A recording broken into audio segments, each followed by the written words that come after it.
اور اللہ تعالیٰ ہمارا جس نے ایک انسان کو بچایا اس نے پوری انسانیت کو بچایا. یہ وہ آیت کا ٹکڑا ہے جو آپ کے ہاسپٹلس کے باہر لکھا ہے. اور ڈاکٹر اپنے آپ کہتے ہیں ہم مسیحا ہیں, چور اور ٹھگ تے ڈاکو ہو تسی الا ماشاء اللہ. ڈاکٹرز کہتے ہیں جناب انجینئر صاحب چونکہ انجینئر ہے اس لیے شاید ہم سے جیلسی رکھتے ہیں. ایسا نہیں ہے میرے بھائی. آپ اپنے طبقے کے شریف ڈاکٹروں سے پوچھ لیں جو کچھ ہم ڈاکٹروں کے بارے میں کہتے ہیں, کیا ایسا نہیں ہے؟ کیا اکثریت ایسی نہیں ہے؟ کیا آپ لوگ اپنے وہ جعلی عمرے اور دوسرے ملکوں کے وزٹس کی خاطر 100 روپے کی دوائی ہزاروں روپے میں نہیں لکھ دیتے اسی فارمولے میں مہنگی کمپنیوں کی, صرف اس لیے کہ وہ کمپنیاں آپ کو کھلاتی ہیں جو یہ ہمارا سسٹم چل رہا ہے میڈیکل ریپ والا؟ کیا آپ یہ لوگ نہیں کرتے؟ حرام کے پیسوں میں عمرے کرنے گئے ہوئے ہوتے ہیں. تھوڑی گفٹ ہے, گفٹ ضرور لیں لیکن آپ فارمولا لکھ کے دوائی نہیں لکھ کے دیں. جس طرح باہر کے ملکوں میں ہوتا ہے ڈاکٹر تو دوائی نہیں لکھتا, وہ صرف سمپٹمز بتاتا ہے, پھر فارماسسٹ جو ہے نا وہ لکھتا ہے کہ ہاں اس کو یہ سالٹ چاہیے, یہ ٹھیک ہو جائے گا. اور یہ آپ ڈاکٹرز کے پاس اگر آپ ڈاکٹرز آپ کو دوائی مہنگی لکھ بھی دیں نا پریشان نہ ہوا کریں, سیدھا میڈیکل سٹور پہ ان کے پاس ایک بک پڑی ہوئی ہوتی ہے, اس دوائی کا سالٹ پتہ ہے کون سا ہے, آپ عام آدمی بھی جو تھوڑی سی انگریزی پڑھ سکتا ہے وہ سالٹ میچ کرے, آپ کو PCO دوائی مل جائے گی. آپ حیران ہو گئے کہ 400 روپے کا کیپسول آپ کو 10 روپے میں مل جائے گا اسی سالٹ کے اندر. وہ 400 روپیہ اپنے برانڈ کا لے رہا ہوگا کیونکہ اس نے 400 میں سے 300 روپے ڈاکٹر کو یا 200 روپے کھایا ہوگا, 100 روپے اپنی جیب میں ڈالا ہوگا, اس لیے وہ 400 روپے. چند ایک دوائیاں کریٹیکل ہو سکتی ہیں جو مہنگی کمپنیوں کی ضروری ہیں, ادروائز ہو سکتا ہے یہاں پہ کسی حافظ اللہ کسی دامن برکات مالیہ نے نہ بنائی ہو, الٹا کھانے الٹا ہی ہوتا ہے, کوئی ریئیکشن الٹا, یہ بھی چانس ہوتے ہیں, اس لیے بھی لوگ مہنگی دوائیں لیتے ہیں. اور بعض لوگ جب تک مہنگی دوائی نہ ان کو آرام بھی نہیں آتا کیونکہ نفسیاتی طور پہ وہ مانتے ہی نہیں کہ یہ دوائی ہے, یہ بھی ہو جاتا ہے. تو یہ ڈاکٹرز کیا کر رہے ہوتے ہیں, مشورہ فیس 1000 روپیہ 5000 روپیہ 10000 روپیہ مشورے کا. ہم نے تو ایسے بھی لوگ دیکھے ہیں جو 50 روپے فیس لیتے ہیں, ان کے پاس سینکڑوں لوگ روزانہ آتے ہیں, بھائی وہ بھی تو کھا ہی رہے ہیں. یہی وجہ آپ دیکھیں یہ کروڑوں کماتے ہیں, ان کی اولادیں ان کو کتے کی طرح ٹریٹ کرتی ہیں, ان کی تعفن زدہ لاشیں چھوڑ کے وہ چلی جاتی ہیں, ان مرے ہوں کے وہ انگوٹھے لگواتے ہیں ان سے ہتھیار, کیونکہ حرام کے پیسے میں انہوں نے ان کو پرورش کی ہوئی ہوتی ہے نجائز لوگوں کے ساتھ. آپ ہوتے ہیں پچھلے دن ہاسپٹلس کے بارے میں آیا تھا, کورونا کی وجہ سے جو لوگ مرے تھے یا نہیں مرے تھے اس کھاتے میں ڈال کے وہ ڈاکٹر جو ہے لاشیں والے نہیں کرتے تھے, اتنے لاکھ لا کے رکھو تب لاش دیں گے, تو ظاہر عزت بیزتی کا مسئلہ لوگوں کا بن جاتا ہے. اتنے ظالم بھائی, جو جینون خرچہ بنتا ہے وہ آپ لیں, اور اس کے لیے حال یہی ہے کہ گورنمنٹ سارے میڈیکل سیٹ اپ کو اپنے انڈر لے. اگر یہ پرائیویٹ ہاسپٹلس کے اوپر پرائیویٹ ڈاکٹرز کے اوپر چھوڑ دیں گے وہ تو آپ کی چمڑی اتاریں. وہ تو ایسے ظالم ہے کہ وہ پریکٹس تو کرتے ہیں سرکاری ہاسپٹلس میں لیکن شام کو مریضوں کو اپنے کلینک پہ بلا لیتے ہیں, حالانکہ انہیں پتا ہے کہ کوئی اتنا بڑا مسئلہ نہیں ہے, اور دنیا جان کا ٹیسٹ لکھ کے دے دیتے ہیں, تجربے کرتے ہیں, دوائیاں ایسی ایسی لکھ کے دیتے ہیں ان کو کہ تاکہ پہلے ان کا معدہ خراب ہو پھر معدے کی دوائیاں ان کو دیں. تکلیف پتے کی ہوتی ہے, دوائی معدے کی لکھ دیتے ہیں, اور وہ 10-10 سال کھلاتے رہتے ہیں. پتا تو پھر اینڈ پہ پتا بھی نکلتا ہے, معدہ بھی فارغ ہو جاتا ہے, اور ڈائلسس پہ بھی بندہ چلا جاتا ہے. یہ تو مطلب ہمارے سامنے کئی کیسز ہیں. مجھ سے تو کوئی میڈیکل ایشو ڈسکس کرے تو میں اس کے سامنے رہتا ہوں, بھائی یہ بھی ہو جاتا ہے, اس میں یہ بھی ہو جاتا ہے, یہ بھی ہو جاتا ہے.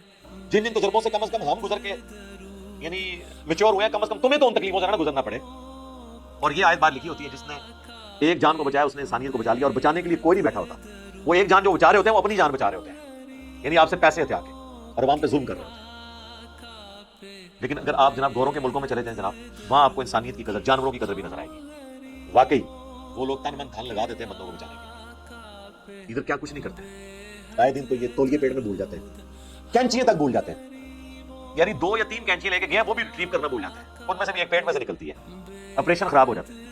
مجھے میرے آفس کے کلیگ بتانے لگے, ان کی جو وائف ہے وہ گائنی کی ڈاکٹر, خوف ادار رکھنے والے, وہ کہنے لگے کہ مجھے وائف نے بتایا کہ کئی دفعہ لیڈی ڈاکٹرز نے کبھی کسی فنکشن میں جانا ہوتا ہے, اس کو ڈلیوری کا کیس آتا ہے, وہ نارمل ہوتا ہے لیکن وہ اس پہ ظاہر آپ کو محنت کرنی پڑتی ہے, ظاہر پینز آتی ہیں, پھر 7-8 گھنٹے بھی بعض کار لگ جاتے ہیں. اب انہوں نے تو میم صاحبہ نے شام کو تیار ہو کے جانا ہے ایک بے پردہ فنکشن کے اندر, تو کہ وہ پھر نرسوں کہتی ہیں 2 ایسے انستھیزیا بیہوش کرو سے میں ٹک لگا دیتی ہوں, اور وہ آپریشن کر دیتی ہیں صرف اپنا ٹائم بچانے کے لیے. آپریشن بنتا نہیں ہوتا, لیکن اسے پتہ نہیں جس کو ٹک لگا کے تم گئے ہو اس کی آمدہ کی کئی مہینوں کی زندگی کیسے گزرنی ہے, اس پورے گھر پہ کیا گزرے گی.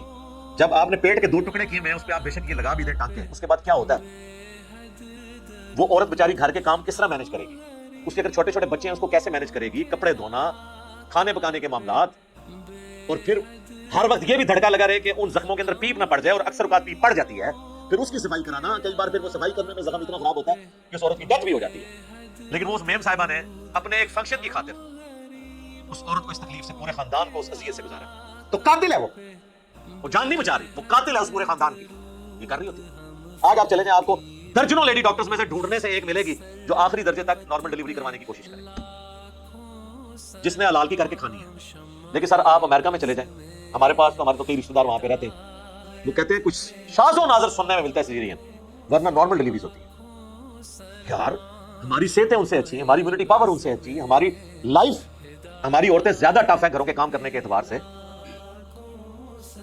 وہ وہاں پہ مینج ہوتا ہے, یہاں پہ نہیں ہوتا, صرف اس لیے کہ وہاں کے ڈاکٹرز ایماندار ہیں, ان کو پتا ہے کہ یار اس کو تکلیف نہیں دے. ڈاکٹرز کو چھوڑ دیں یار, پولیس والوں کو دیکھا ہے, سامنے ان کا چور آ جاتا ہے نا, ایسا چور جو ان پہ گولی بھی جس نے چلائی ہوتی ہے, اس پہ گولی نہیں چلاتے حالانکہ انہیں اجازت ہوتی ہے, آخری درجے تک ڈرتے رہتے ہیں کہ یار اس کو مارنا نہ پڑے, کہیں مار ہی نہ جائے. اس لیے نہیں کہ ان کی پکڑ ہوگی, پکڑ کب ہونی ہے سیلف ڈیفینس کے اندر, ان کو ہوتا ہے یار انسان ہے. آپ ذرا نیٹ جیو کے اوپر کبھی واقعات یہ دیکھیں, وہ پولیس آفیسرز اپنے واقعات سناتے ہوئے خود رو پڑتے ہیں, بندہ مرا نہیں ہوتا, وہ یہ بتاتے ہوئے رو پڑتے ہیں کہ وہ آ گیا تھا میرے اس کے نیچے, میں مار سکتا تھا اسے لیکن میں نے نہیں مارا. اتنے رقیق القلب. یہاں پہ جناب ایسے ظالم ہیں, روزانہ موتیں ڈاکٹر دیکھتے ہیں, لیکن آپ دیکھ لیں کہ ان کو فرق نہیں پڑتا, پھر آگے ذبح کرتے ہیں, اپنی سامنے ڈیتھس دیکھ رہے ہوتے ہیں, اور انہی ہاسپٹلس کے اندر وہ نرسوں کے ساتھ باقی جو کوئی غریب عورتیں آ جائیں ان کے ساتھ اپنے افیئر چلا رہے ہیں. انسان موت کو اتنے قریب سے دیکھے تو انسان کو تو حیا جانی چاہیے, اور آتی ہے. میں نے خصوصاً فوج کے اندر تو بہت لوگوں کو دیکھا ہے جو بارڈروں پہ گئے ہیں نا, پکے مسلمان ہو کے واپس آئے. یہ ابھی ایک جیو پہ پروگرام چلا تھا کیپٹل ٹاک میں نا, منیف فاروق جیلم سے ہی ہیں آج کل, وہ کیپٹل ٹاک کر رہے ہیں. تو اس 6 ستمبر کے اوپر انہوں نے ایک شہید کے گھر والوں کا انٹرویو کیا. ان کے والد صاحب بھی کرنل پنڈی میں, اور ان کا بیٹا جو ہے وہ کیپٹن تھا, وہ شہید ہوا. تو اس کی وہ تصویریں دکھا رہے تھے جب وہ کیپٹن بنا, کلین شیو اور بڑا, اور جب وہ شہید ہوا ہے اس کی داڑھی تھی ماشاءاللہ. بارڈر پہ جب بندہ جاتا ہے, اور پتہ ہے جب آپ ایک دن پہلے اکٹھے بیٹھ کے 4-5 دوست روٹیاں کھا رہے تھے اور آپس میں مذاق کر رہے تھے, اگلے دن آپ اس کے گوشت کے ٹکڑے اٹھا رہے ہوتے ہیں اپنے ساتھی کے. سارا جی بارودی سرنگوں میں جب بندے مرتے ہیں, خودکش حملوں میں مرتے ہیں, تو وہ تو پوری لاش بھی نہیں ملتی. تو سر بڑے لوگوں کو آخرت یاد آ جاتی ہے. اس لیے آپ دیکھتے ہیں جتنے لوگ پھر بارڈروں پہ جاتے ہیں نا, پہلے تو بڑے وہ ڈیشی قسم کے ہوتے ہیں, لیکن جو وہ وقت اپنا گزارتے ہیں, داڑھی آ جائے گی, شرافت آ جائے گی, متانت آ جائے گی, موت کو قریب سے دیکھتے ہیں. اور خصوصاً جب ریٹائر ہوتے ہیں نا, وہ تو زیادہ تر میں نے سب سے زیادہ عام فورسز میں لوگ دیکھے ہیں وہ دین کی طرف آ جاتے ہیں. اس کی ریزن یہ نہیں ہے کہ وہاں کو ماحول بہت زیادہ مذہبی ہے, ضیاء الحق کے بعد کافی مذہب کی طرف ہے جھکاؤ. اصل چیز ہے موت. جب آپ قریب سے دیکھ لیتے ہیں نا, تو مسلمان جب موت کو قریب سے دیکھتا ہے نا, تو کسی بھی وقت وہ ٹریگر ہو جاتا ہے اور آخرت کے ساتھ اورینٹڈ ہو جاتا ہے. لیکن مجھے ڈاکٹروں پہ آتا ہے کہ یار تم تو روزانہ لاشیں دیکھتے ہو, تمہیں کوئی خوف خدا نہیں آتا.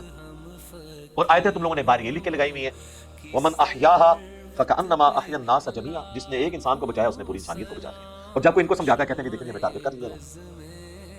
اگر آپ ایسے کرتے ہیں, آپ کو سمجھا رہے ہیں تو آپ کے ساتھ خیر وہی کر رہے ہیں. خدا کے لیے آپ کے اوپر بھی یہ برا وقت آ سکتا ہے. اور کئی ڈاکٹرز کی آپ کو سٹوریاں پتہ چلی ہیں نا, ان کے اپنے بچے ایکسیڈنٹ میں, زندگی موت کی کشمکش میں ہیں, اور جناب پبلک اٹھا کے لائی ہے. انہوں نے کہا کہ پہلے پیسے لا کے رکھو پھر علاج کریں گے. انہوں نے کہا یہ پتہ ہی نہیں ہے کون بندہ ہے. انہوں نے ان بچوں کو دیکھنا بھی گوارا نہیں کیا کہ دیکھ لیں ہمارا بچہ ہی نہ ہو, اور بچے مر گئے, پوری زندگی میں وہ ڈاکٹر پاگل ہو گئے, وہ سزا ملی نا. حالانکہ ان کے پاس اتنا پیسہ ہے کہ یہ کسی غریب آدمی کا مفت بھی علاج کر سکتے ہیں. کئی ڈاکٹرز ہیں ابھی بھی دیکھیں, وہ ان کے پاس آپ مریض لے جائیں, وہ کہتے ہیں یار پیسے بعد میں دیکھیں گے, ابھی فی الحال اس کا علاج کرنا ہے ہم نے. اور پھر وہ بعد میں کہتے ہیں نہیں ہے یار ٹھیک ہے ہم زکات فنڈ میں سے اسے ایڈجسٹ کرتے ہیں. لیکن یہ نہیں ہے کہ ظلم کریں. آپ شوکت خانم میں چلے جائیں, کروڑوں روپے کا علاج لوگوں کا مفت ہو رہا ہوتا ہے, کوئی کسی کی سفارش نہیں ہے, بس آپ ڈیزرونگ ہیں, جائیں آپ کو وہ ہینڈل کریں. خوف ادار رکھنے والے بھی لوگ موجود ہیں جو واقعی اس کا یعنی عملی نمونہ ہے کہ جس نے ایک جان کو بچایا, گویا اس نے پوری انسانیت کو بچایا. پیغمبروں کا بھی کام سمجھانا ہے, اور پیغمبروں کی دعوت آگے لے کے چلنے والوں کا کام بھی سمجھانا ہے. اور آپ دیکھیں کوئی شخص آپ کی آخرت کی فکر کر رہا ہے اور پیسے نہیں آپ سے لے رہا, اور اربوں سال کی زندگی آپ کی مینج کر رہا ہے. دنیا میں چند سالوں کا, چند ٹکوں کا آپ کو کوئی نفع پہنچا دے, آپ پوری زندگی یاد رکھتے ہیں, چاہے اس کا احسان مانے یا نہ مانے, دل میں تو ہوتا ہے اس نے میرے ساتھ نیکی کی تھی. اور جو آپ کے ساتھ اربوں سال کی ہمیشہ کی زندگی کی نیکی کرے, آپ کے لیے دیکھ رہی ہے ہمیں تو ٹارگٹ کیا ہوا اس نے, ہمیں ٹانٹ کر رہے ہیں. اللہ کا شکر ادا کریں کہ آپ کو بھی سمجھا رہا ہے آپ کی خاطر, اس میں اس کا اپنا کوئی فائدہ نہیں ہے, آپ کا فائدہ ہے. اس کا تو فائدہ بولنے پہ ہی ہو گیا. تو ڈاکٹر سراج صاحب فرماتے تھے نا کہ جو کسی کو ہدایت کی طرف بلائے, اسے ہدایت ملے یا نہ ملے, اس کی اپنی ہدایت ہوگی. کیونکہ وہ کامیابی کی جو 4 شرائط ہیں, ان میں سے جو آخری 2 مشکل شرطیں جڑیاں میں ہی پوریاں کرنیاں نے, ٹھیک ہے, پہلی 2 تے سارے نے پوریاں کرنیاں نے. الا الذین آمنوا وعملوا الصالحات, جو ایمان لے نیک عمل کریں, جی سارے خوش ہیں. اگے کم ٹورو وتواصوا بالحق. کسی کو غلط ٹریک پہ دیکھو, اسے بتاؤ کہ سچ یہ ہے, تو غلط رہے, اور اس کے بعد پھینٹی کا انتظار کرو, وتواصوا بالصبر, پھر اس پہ کرو صبر. جی پھینٹی کے بعد صبر. 4 شرائط ہیں انسانیت کی کامیابی کی. پہلی 2 بہت آسان, دوسری 2 اتنی مشکل, یہ بہتر انہوں نے ذکر ہی کرنا چھوڑ دو. لوگ پہلی 2 ذکر کرتے رہتے, میٹھی میٹھی باتیں کریں. ٹھیک ہے جی, میٹھی نیز ہو گئے, میٹھی میٹھی باتیں کر کے امت ہی پوری سلا دی. اٹھتی نہیں امت جو مرضی کرو, الا یہ کہ اللہ تعالیٰ کوئی غیبی معاملہ کرے. اللہ تعالیٰ سے دعا, جو حق بات میں نے کہی اللہ تعالیٰ ہمارے دلوں میں راسخ فرمائے. اگر جذبات میں میرے منہ سے کوئی غلط بات نکل گئی, اللہ تعالیٰ ہمارے دلوں سے معاف کر دے, اسے دھو بھی ڈالے, ہمیں کتاب و سنت کی تعلیمات پر عمل کر کے دوسرے بھائیوں تک پہنچانے کی توفیق عطا فرمائے.